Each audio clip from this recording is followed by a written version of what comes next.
Hi, everybody. It's Steve Tarter, another edition of Tarter Sauce, and here at pjstar.com in the, what would you say, Paul? Is this the luxurious PJ Star Studios suite? Yes. With me today, an old friend, Paul Gullifor, the communications professor, not the one of the communication professors at Bradley University. And Paul, we've had you on before. We always love to talk with you about what's going on in media. Gee, there's just nothing to say about that. Well, that's our show. That sounds like an essay question I should ask my students. Question number one, what's going on in media? Not to belabor the point that you've been there a while, but I appreciate that. Well, it's only brought up to me when I recall, things like, what is it? We just ran Vertigo down at the Peoria Public Library. And I saw online that it was the 60th anniversary of Vertigo coming out in the theater. And I thought, I remember seeing it. For whatever reason, my parents took me to that when I was a kid.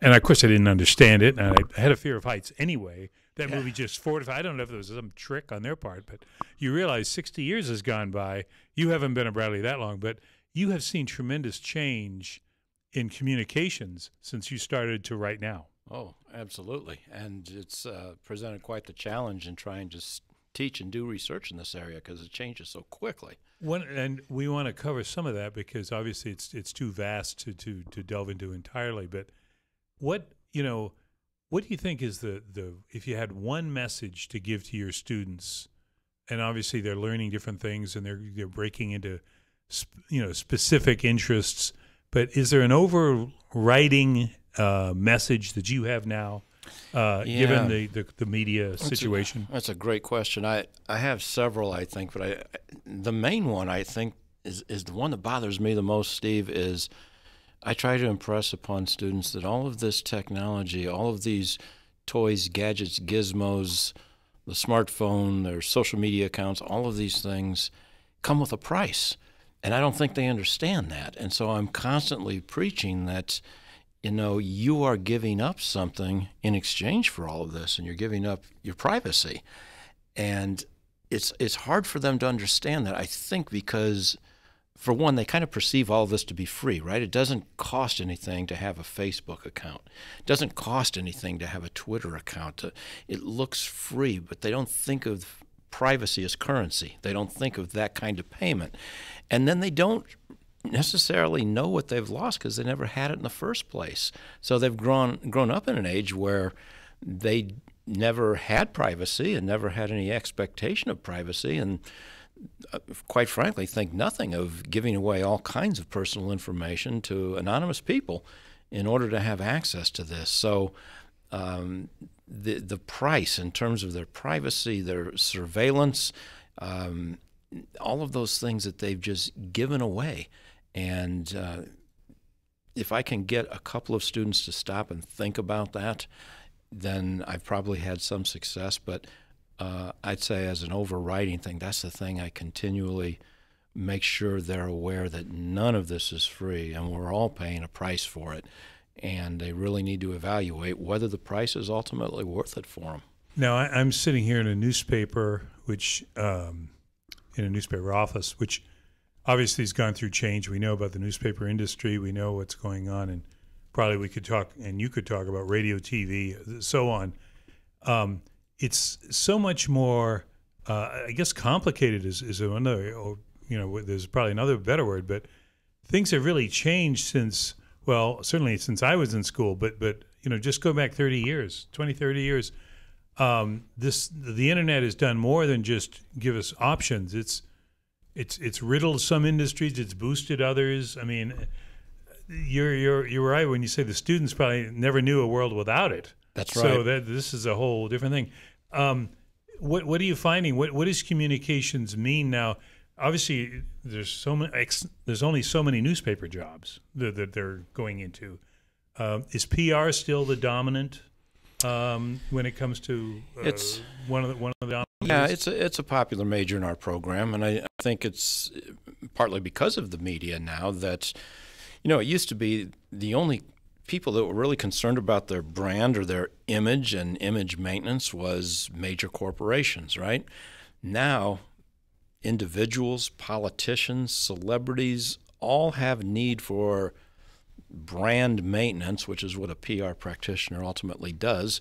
They may be called publicists, or they may be called media relations experts or whatever, but they're all in the business of managing image. And I think social media has kind of contributed to that. We are very much an image-based society where image is everything. And our students, by the way, are really good with images.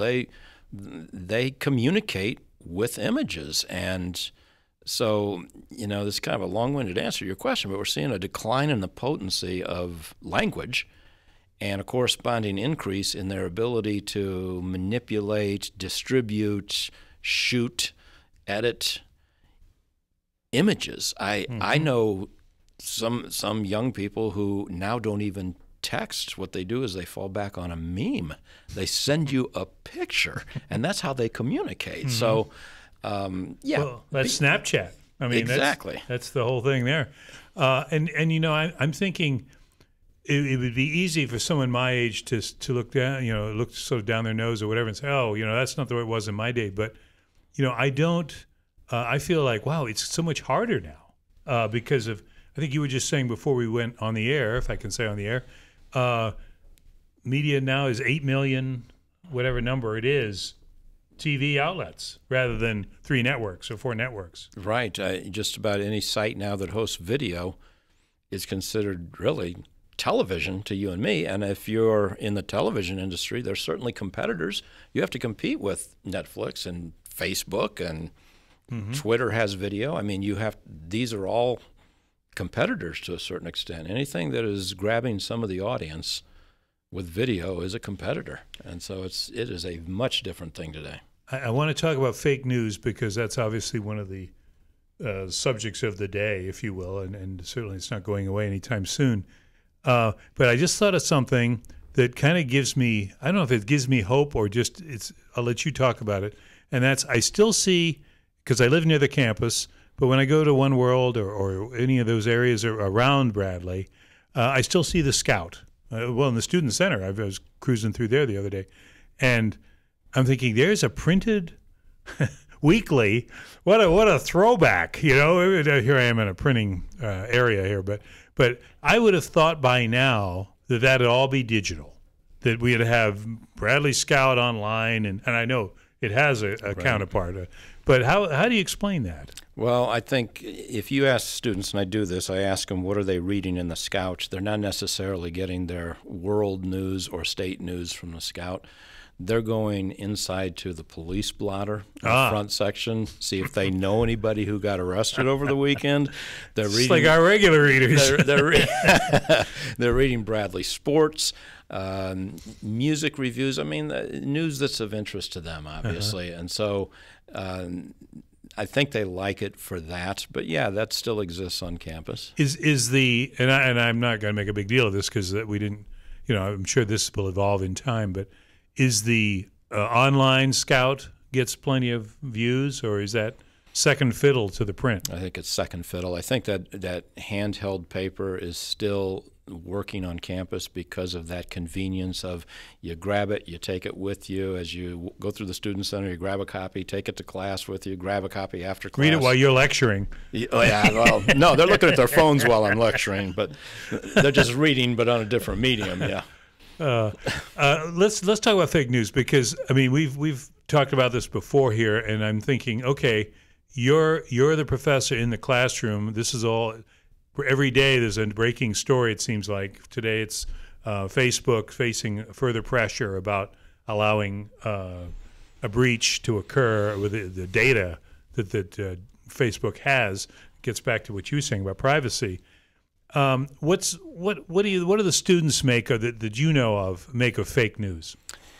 Well, it's interesting. I do ask students regularly where they are getting their news, and they are not watching television newscasts. They're not reading the handheld newspaper. A few of them are reading online newspapers, particularly from their hometowns. Mm-hmm. But even that is not where they're getting the majority of their news. They're getting it from social media. Most of them will tell you that they get their news from Twitter, that they'll get a headline, And then if they want to read more, they'll follow the story, they'll follow the link, and they'll read more. But, that tells me a couple of things about their consumption and what they're actually getting. They're getting headlines, so they're not getting any history. They're not getting historical context. They're not getting depth. They're not even necessarily getting what I think you and I were taught was the very definition of news that impacts the greatest number of people and proximity and all of those types of things. They're going to the news that they find kind of the most entertaining, the most enjoyable to read. And what a difference that is from when you and I grew up. In my household, Steve, we did not control the news. Right. Now the control is in the hands of the consumer. So I remember a name that my students probably have never heard of is Walter Cronkite. And, every evening at 5:30, he came on the air, and my father never missed Walter Cronkite's newscast. And if we were having dinner, he had it on in the background so he could see it. Because that news came at 5:30, there were no recording devices, there were no ways to play it back, there were no reruns, you can't see it later on Hulu.com. I mean, you get one shot at it, right? You're there at 5:30, or you just missed the news. Now, students and young people, all of us really can choose our own news. We choose what we want to pay attention to. That's something that kind of goes unnoticed, and yet when you let people choose their own news, what do they choose? Are they choosing the stories that impact them? Are they choosing health care, which is a big, big story that affects every single American? Or are they choosing the latest Hollywood gossip? And, it's kind of like putting a meal in front of a child in many ways. You want them to eat the vegetables, but if you're going to let them make the choice, are they going to eat the dessert or are they going to eat the vegetables? And my concern is when you shift the control of news to the consumer, we have a lot of people consuming dessert. All right. That's a good way to put it. You mentioned Walter Cronkite, and I was just thinking of there's been a number of shows about Vietnam of late, not the least of which was the PBS thing, and of course the movie about the Pentagon Papers that Hanks and Meryl Streep were in. And I don't know what I was reading, but it was something that took us back to that period, and it was talking about Lyndon Baines Johnson, the president at the time, was obviously tied up with Vietnam as it escalated, and the press at the time, and I can remember this, although I certainly, probably, even back in 1968, was probably, well, we did have the one media, so to speak. TV media was network dominated, but was reading some of the underground papers of the time because that was the thrust of the movement that opposed Vietnam. But there was a quote in there that after Walter Cronkite visited Vietnam in '68, and one of the quotes that this report gave was, he said, and after being kind of showed around and finding things, he says, "I thought we were winning this war."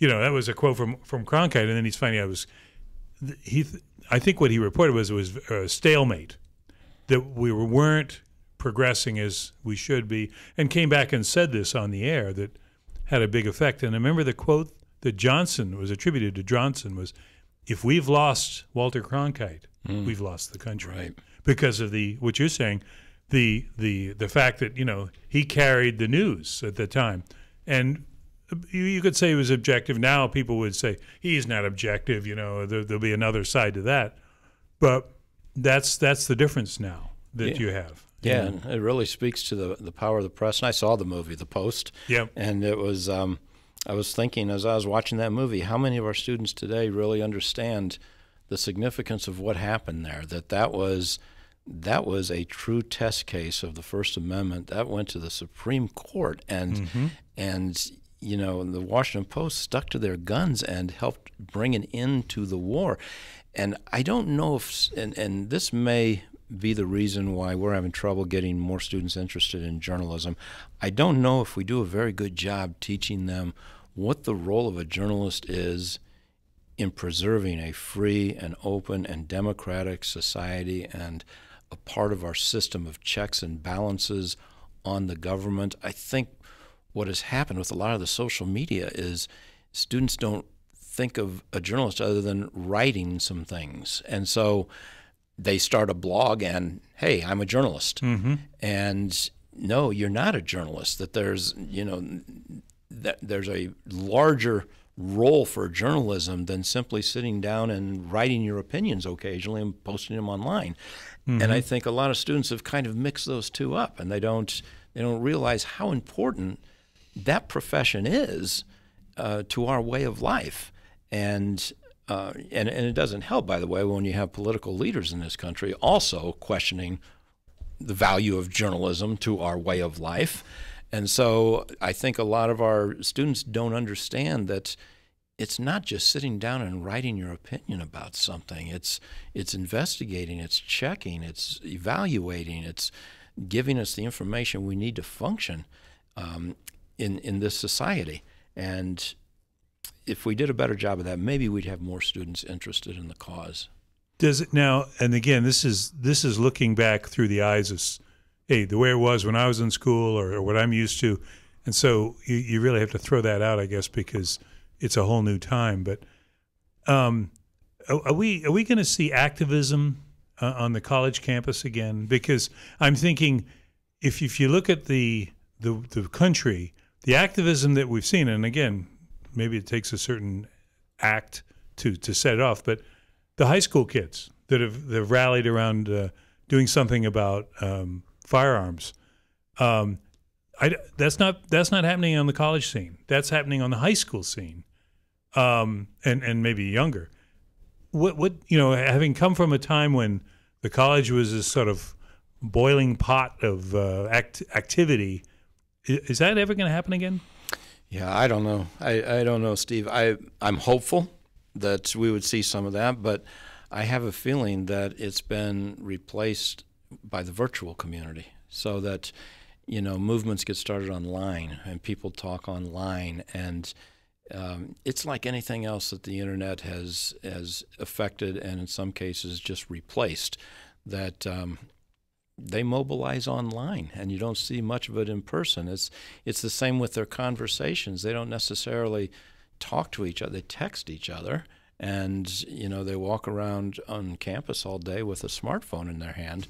But it's not the interpersonal, face-to-face communication that we're used to, and that's something that's hard to impress upon a student who's grown up in this age, is that I'm not sure that there's ever been a technology like the internet and the smartphone in terms of changing everything. And I make the argument in my classes that this makes Gutenberg's printing press look like nothing. I can't think of an area of life, honestly, that has not been impacted by the internet. It's affected everything: our politics, our educational system, our most valued institutions, our consumerism. My goodness, what's happening in consumerism now is astonishing. With the retail side. Yeah, and what's happened to movie theaters and travel agents in an age of Expedia.com. And there's not one area of life that I can think of that has not been altered, not always for the good, by the way. And, of course, our students have grown up with this. Right. And so they don't know any other way, and they think it's always been this way. So I find myself always saying, let me tell you how it used to be, because this wasn't always the case. They start rolling their eyes and go, oh, here we go again. They do. Yeah, and actually they take offense at times because I'm attacking something they grew up with. Well, and it's like, well, you I would imagine, you tell me, you get that Luddite sort of association because, you're not with it. You're used to another thing, but this is what's going on. You have to accept it. You know, I mean, that seems like a thought. So let's go back to fake news for a minute. And that phrase is bandied about and probably bears dissection on itself. But what can people do, whether they're students or anybody, to not be fooled by fake news, or at least be fooled less? Yeah, it's very difficult. I mean, you have to be an extremely critical consumer of what you're getting, and I think the best lesson there is to take your time. I mean, what has happened with all of this, all of these technologies, they emphasize speed. That's it. It's speed. And so students and young people find out immediately when something's going on. I mean, they don't wait for a newspaper. They don't wait for the 5 o'clock news. They know immediately. And I'm always kind of preaching that if something big happens, I'm going to find out about it eventually. So I don't have to have that news the instant it happens. Yeah. So if I wait 24 hours and I get a newspaper, then I know that journalists, if they're doing their job, have created context. They've asked questions. They've investigated. They've fact-checked. And so my position on that is, don't be in such a hurry to get the news. I mean, the news will still be there in 24 hours, but you're going to get the actual context and the background and the depth to be informed. But everybody's so enamored with speed, Steve. They want to be the first to know. They swipe that phone to see what the latest update is, and you usually get things that oftentimes aren't accurate, that lack context. And for them, that's news. Yep. And so my mission is slow down, everybody. Slow down. The news. Let the journalists do their jobs, and you will get the news. Well, and that's a good point because there's and you always hear that too when there's some big breaking story. Some of those initial reports, whether it be unfortunately a gunfire or a political event, whatever it is, oftentimes they have to kind of retract, pull back, and say, okay, well, that didn't happen, but now we know what happened. And sometimes it's too late, though. I mean, somebody's already bought it. Well, in the social media world, not only somebody bought it, but it's now been retweeted, it's been posted, it's been shared, it's been liked, it's gone viral. I mean, it's out there, and then the famous echo chamber takes place. If you say it often enough, see it often enough, you begin to believe it. Oh, yeah. And then by the time you even try to do a retraction, it's echoed throughout the culture. And I'm not sure you can pull it back in this day and age. I can only imagine that the school year seems like it speeds up for you. With each year. Because now we're here in mid-March, and you've really only got what would you say? You just had spring break? Or first day back today. Yeah, and so now you're really in the home stretch for the semester. Really are. What's the big push now on campus? Is it preparing for the final exam, a paper, or summarizing everything that's happened before? What is going on? Yeah, it's funny you mentioned that because I was talking with somebody earlier about how the semester and the academic year has a rhythm to it, and you can predict student behavior based on the time of the year. Right now, they're groggy because they're coming back from spring break, so they weren't real excited to be in class today. A few of them took liberties with spring break and turned that into an extra day. Yeah. So you've got that, but it's really the middle of the semester, so most of them have gone through midterm exams, projects, and papers, so they have a pretty good idea where they are in the class at about the halfway point. And when you get to this point of the year, usually the semester just goes really quickly. Once you pass spring break, things come due, and the next thing you know, it's May, and we're done. So there's a finality to it. There is. Because you're going to be, some are going to graduate, others will just be off for the summer. That's right. Yeah. That's right. What's your sort of plan? Is it, will you work on a book? Or because I know you wrote a book about Notre Dame, so we haven't forgotten that. And probably other things. This might be the only one. Well, no. Hey, we gotta be good to the Irish here. We just came off St. Patrick's Day. What's on your to-do list, Paul? Really, I'm back in the classroom. I've been chairing the department for 10 years, and now I'm back teaching full time. And so that has been quite the challenge. As I said before, we started. Yeah, it's so much has happened in such a short time that I'm prepping classes all over again. I'm starting over. Last time I taught broadcast programming, it was literally broadcast programming.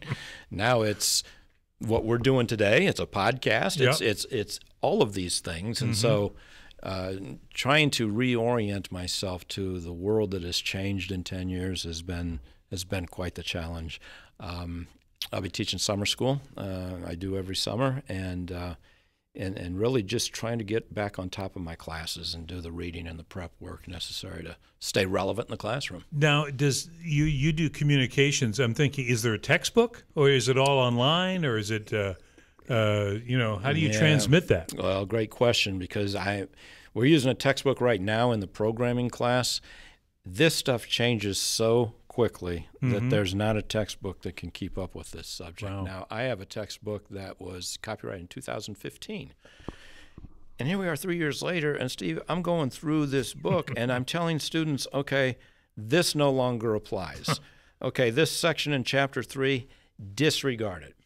This regulation, this whole net neutrality thing. Oh yeah, that's going to be gone this month. Disregard it. So here I am trying to update a textbook in the classroom that I never wrote in the first place, and this is in the 9th edition, by the way. So it's not like they've been updated. It's not like they've been lazy about it. It's just the pace of change is so quick that no author and no publisher can keep up with it. So I'm actually thinking about the next time teaching this, just doing away with the textbook. It can't stay relevant. And so if I have to update the textbook all the time in class, I might as well just get rid of the textbook. Oh, the students are going to just be demoralized. That's the only thing keeping me from doing that, is because I really do think students should have to confront the printed word in their education. And so I think they should read something. Right. Now, in this particular class, I'm not sure what that something is, but I do think they should all read something, they should all write something, and they should all have to speak on something if you're going to be a communication major. So I hold on to it just because I think they ought to read. I've been kind of, I guess, enlightened, re-enlightened, whatever the right thing is. We've been doing some films down at the library in the month of March. And across the way from the auditorium is the Peoria Public Library's little bookstore. It's in the basement. It's kind of a well-kept secret. They have sort of crazy hours. So if you go down there, it may or may not be open. It's open like from 12 to 4 on 3 days a week or whatever. But on Saturday, it's open. And they had the guy was telling me on Saturday that the previous week they made $1,500 in their bag sale. You get a shopping bag and you fill it up with these old books, these old things you find on a shelf with pages, and they usually, he says, they'll do a day and they make $50. Yeah. But they made $1,500 with a bag sale where people just probably throwing things in the bag, probably taking it home, and then later on these things will all come back or go to garage sales, whatever. But it kind of gave me a thought. Well, people still, feel the need. I don't know if it's put it on a shelf or they went actually looking for it, but it was kind of reassuring. Yeah. I would like to be optimistic that we're going to return to books, but I think generationally that's going to pass. You're seeing it up close. I'm seeing it young with people. students. If they're getting books, they're downloading them onto tablets, or it's interesting because it was several years ago. I had a conversation at Bradley with one of the administrators there. They were talking about redoing the library. Right. They were going to renovate it, and he asked my opinion of it, and I'm sure he regrets that he ever asked me. And I said, "You gave it to him. That's all right." I said, "I don't think I'd spend a whole lot on books." And he looked at me like, "Are you crazy? This is a library." I said, I think the library of the future is going to be a server, and I think there's evidence that it already is. The costs of producing a book are so high, and when you get on the internet, that mass scalability is impossible to ignore. And I said, I just don't think you're going to see a lot of students checking out books. And he just wouldn't accept it. He said, he says, I love books, though. There's always a place for books. I love the feel of the book, that portability of the book. The smell of the book. The smell of the book. And I told him, I said, with all due respect, I like books too, but it's not about what we like. Right. It's about the economics of this. And what others will do. Oh, man. And he said, so then what's going to happen to that building? And I said, I think it's going to be a student center. I said, I think arguably it's already is. Yeah. Students meet there to do their projects. You've got a Starbucks in there. There's a coffee shop in there. Yeah. I said, spend money on furniture and lighting, but I don't know if Then he says, well, what about the university bookstore? I said, same thing. I don't think they're going to be in the book business forever. They sell apparel and mugs and souvenirs. Yeah, it's a souvenir stand. And so, and same thing with magazines. They're all apps now. And it's just, and it's hard for me because I came from the generation where none of this was. I still don't like reading a newspaper online. I still don't like reading a book on a Kindle. And I've tried it. I even weaned myself off of the Peoria Journal-Star paper version for a while and tried to do it online. I did it for 6 months, and I said, I want the paper back. I want it back. I can't. I'm not comfortable doing it that way. But, you know, as our generation ages, they're very comfortable confronting a screen. Oh, yeah. Young people, they have no problem with it. Well, I can't tell you how many times, and obviously, if they know you work at a paper, first of all, they look at you with, you know, like, oh, you poor thing, you know. We know what you're facing there on a daily basis. But they will say, as you did, they just like the idea of, you know, having in the morning, getting a coffee and going through, not necessarily to read something specific, but just to sort of take it all in and maybe be critical of what's there or what's not there. But the point is that's a ritual that people have developed. And, I think, too, and I know I saw a big ad, and I should be more aware of this since I work here, but I saw a big ad in our paper about all these businesses that help get journal stars to the kids, to the schools. Because I think, especially in the era of fake news, which, you know, we've been talking about, that we should, and this is not rah-rah Journal Star, this is newspaper, whatever the city is you're in, should be taking that to the young people. Yeah. Not to say necessarily we want you as a subscriber, because that's our bottom line. Well, obviously we do if we're going to survive, but that's another issue. It's more, this is what we consider news. You know, the front page, go inside, local section, sports, so forth, obituaries, which, you know, is still probably the best read section of the paper, you know.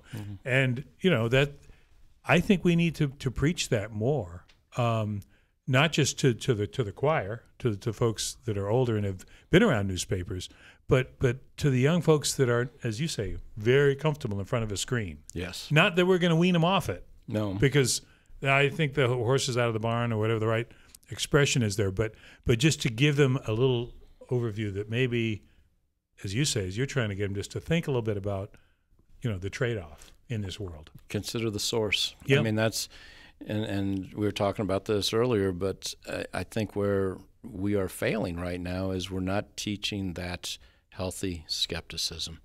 Now, for journalism majors, that's everything. I mean, obviously a journalist has to have a healthy skepticism, but just as a consumer, to not believe everything you read and hear and not take it at face value and not take the latest soundbite and turn it into news, but to really, you know, try to understand, to analyze the arguments, to evaluate support material, to consider the opposing point of view, to all of those things that I think are the definition of being educated. And that is considering everything from multiple perspectives and then choose the one you want to, but only after considering all perspectives on that. And we get so much one-sidedness now, and most people go to news outlets to confirm their pre-existing beliefs. You know, if you want to be really well-informed, you really should be consulting all of those outlets that disagree with you. So if I'm a conservative, I should be tuning to liberal news media. If I'm a liberal, I should be tuning to conservative media to see what the other side does. But most people don't do that. No. They simply go straight to whatever already confirms it, and they kind of arm themselves that way with their own position and their own stance. And they're only seeing one side of that issue, and they're making poorly informed choices because of it. And you know, the other thing that I think that it is a danger, and I don't know how far we'll get with this, but if the fake news and you hear about social media and the breaches and all the problems, I wonder at what point, and you have a president that openly calls bad news fake news, right? In that atmosphere, I wonder, are some people going to be just so turned off by it that they'll disregard everything and say, well, when so and so says something of importance, yeah, but you know that's on such and such a channel, I'm not going to buy that. You know, you're not going to buy anything. Yeah. So, and that's where we've lost people that aren't going through that process that you just described. We're weighing it out and thinking about it. It's a loss. I think there's a lot of people like that. I think there's a lot of young people like that who have said, you know what, you can't believe anything, so why try to believe anything? And so, let's not pay attention to. They're all liars. Yeah. And it's just pox on all their houses. This blanket condemnation of the entire industry that, you know what, nobody can believe anything out there anymore. Why try? And don't pay attention to news at all. Don't even try to stay informed. Right. We before we go, we should mention one thing. Amid all this change and all the technology stuff, the Charley Steiner Symposium keeps rolling along, keeps gathering, sort of like a mighty wave coming to the Bradley shore. How's that worked for you? The Sports Symposium, for people who don't know what it is. Yeah, it's been great, and it's one of those things that improves every single year. So, we're getting better speakers every year. We're getting a handle on the organization, the logistics of it, and it's establishing a brand, Steve. It takes time, right? So the first year, a few people heard about it. Second year, third year, our last year was the best attendance we've had yet. And we're hoping to get to that point, and we're just about there, where it's now a recognizable brand. People know to anticipate the symposium, to block off a week in November on their calendar, to know this is coming. And that's the point we're trying to get to. I told Charley Charley really liked the third symposium, and he thanked us all and congratulated us all. He says, much better than last year. And I said, and next year is going to be much better than this year. It's the momentum. Yep. It's the momentum. And it's great to see that, because we had Larry King sitting where you are, and that was only possible because he was in town for Charley's thing, and he's a good friend of Charley's. And it's just great that you suddenly realize all the talent that we have, not just around here, but that come to the Bradley scene when you hold this event. Well, and the thing about that is that Charley's contacts and friendships extend well beyond the sports world. So he's in the middle of Hollywood out there. So one of his best friends is Rob Reiner, and so we've been talking to him about getting Rob Reiner to Bradley's campus. And here's somebody for our television arts and film students. They would love to meet somebody like Robert. Larry King's not a sports guy. He's a journalist. No. So, here he brings in somebody who our journalism students are excited about. So Charley can help every area of our program, not just sports, and we're starting to see that. That's great. Well, Paul, we're going to roll out of here. As usual, we just scratched the surface. We're going to have to come back and talk more about Notre Dame or whatever you want to talk about. You have a special 4-hour show where you do that? Well, maybe 3.5, I tell you. Paul Gullifor, communications professor at Bradley University, has been our guest. And I want to thank Matt Dayhoff, who's at the controls once again, so we can get this out on Facebook and tell everybody what's going on. But anyway, this is Steve Tarter, and we'll see you next time. Thank you.